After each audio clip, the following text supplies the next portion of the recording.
गुलाब के पौधे पर यदि इस तरीके से काले कीड़े का अटैक हो रहा है, कलियां बनती तो हैं लेकिन खिल नहीं पाती हैं, किस तरीके से एक स्प्रे की मदद से हम अपने गुलाब के सारे प्रॉब्लम्स को सॉल्व कर सकते हैं, आज के वीडियो में मैं आपको बताने वाली हूं कि यदि गुलाब की ग्रोथ नहीं हो रही है या फिर जो ग्रोथ हो रही है वो इस तरीके की रेड स्टेम आ रही है, तो किस तरीके से ट्रीटमेंट करना है, क्या इसको ऐसे ही छोड़ देना है या फिर कट करना है, ये आज के वीडियो में आप जानेंगे। सॉइल मीडिया को किस तरीके से रखना है, मिट्टी कैसी होनी चाहिए और अनायासी पत्तियां यदि पीली हो रही हैं तो पत्तियों को लश ग्रीन कैसे ले सकते हैं, ये आज के वीडियो में पॉइंट वाइज आप जानने वाले हैं।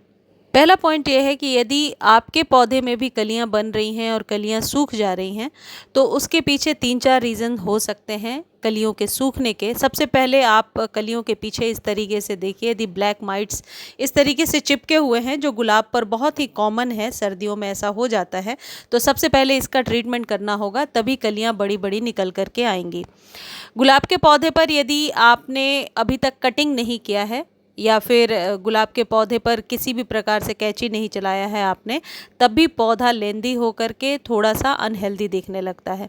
गुलाब के पौधे पर यदि न्यू ग्रोथ नहीं हो रही है तो ये जो स्प्रे मैं आपको बता रही हूँ, ये गुलाब पर न्यू स्प्रे लेने और आपके पौधे को स्वस्थ करने, लश ग्रीन पत्तियों को लेने और ब्लैक माइट से छुटकारा में निश्चित तौर पर ये मदद करेगा।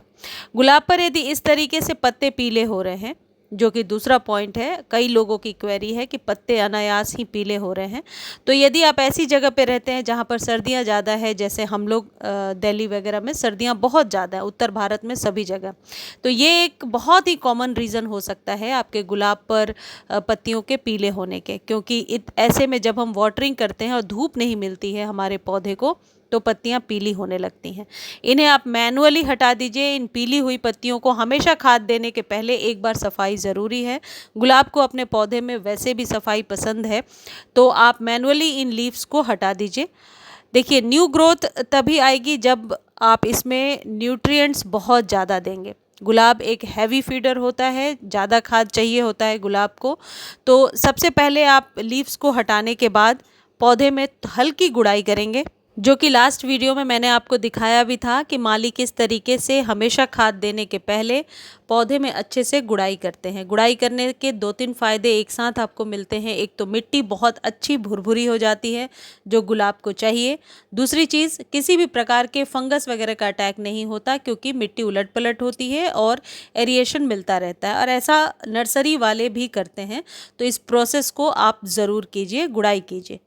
अब तीसरा पॉइंट, जो फर्टिलाइज़र है, कौन सा फर्टिलाइज़र या कौन सी चीज़ से स्प्रे करें। गुलाब को स्प्रे बहुत पसंद है, ये बात आप ज़रूर ध्यान रखिए कि स्प्रे हमेशा वीक में 1 या 2 बार ज़रूर गुलाब पर करना चाहिए। ब्लैक माइट्स को हटाने के लिए ये जो एप्सम सॉल्ट आप देख रहे हैं, ये बहुत कारगर है। एप्सम सॉल्ट आपको 1 चम्मच लेना है, छोटे चम्मच से 1 लीटर पानी में डालना है और गुलाब के पौधे पर अच्छे से स्प्रे कर देना है। इसके 2-3 फ़ायदे आप एक साथ लेंगे। एक तो इस तरीके की न्यू स्टेम निकल करके आएगी जो मेरे गुलाब के पौधे में आपको दिख रही है।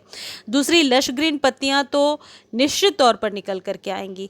एप्सम सॉल्ट का इफेक्ट जो है 1 से 2 दिनों में ही दिखने लगता है। ब्लैक माइट से आपको छुटकारा मिल जाएगा। कलियां बड़ी बड़ी निकल करके आएंगी और कलियां सूखेंगी नहीं, और पत्ते भी लश ग्रीन निकल करके आएंगे। अगला जो सबसे इंपॉर्टेंट पॉइंट ये है कि ये ग्राफ्टेड एरिया के नीचे यदि कोई भी स्टेम निकल आती है इस तरीके से, तो उसे आप कट कर दीजिए, क्योंकि इस स्टेम में फ्लावरिंग नहीं होगी लेकिन ग्रोथ डबल ट्रिपल देखने को मिलेगी।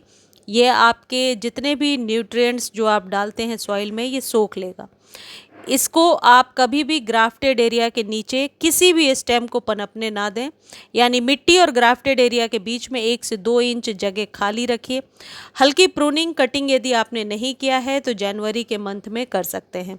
गुलाब को हल्की प्रूनिंग करने से आप पौधे को बुशी बना सकते हैं। यदि आप सोच रहे हैं कि पौधे को घना कैसे बनाएं, तो कटिंग प्रूनिंग एक बेस्ट वे हो सकता है।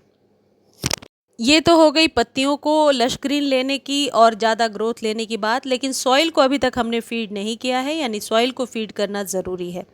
सॉइल को आप हर 15 दिनों पर गुलाब के सॉइल को फीड कीजिए, जिसके लिए डिफरेंट चीज़ें आप इस्तेमाल कर सकते हैं। कुछ तो आपके किचन में ही मौजूद है।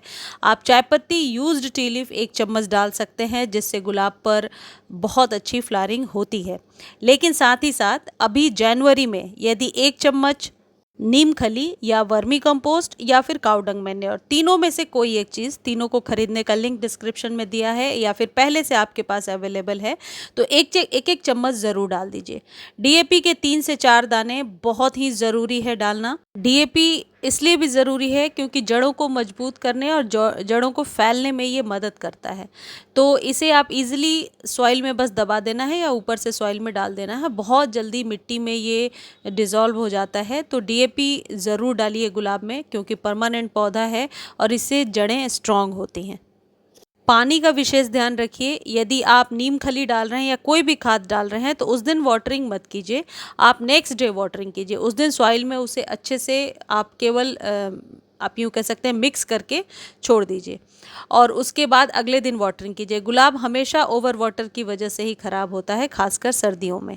धूप बहुत ज़रूरी है, धूप में रखिए पौधे को और पानी वीक में सिर्फ 2 या 3 बार अभी सर्दियों में दीजिए। जब धूप तेज़ हो जाएगी तो पानी एक दिन गैप करके आप दे सकते हैं।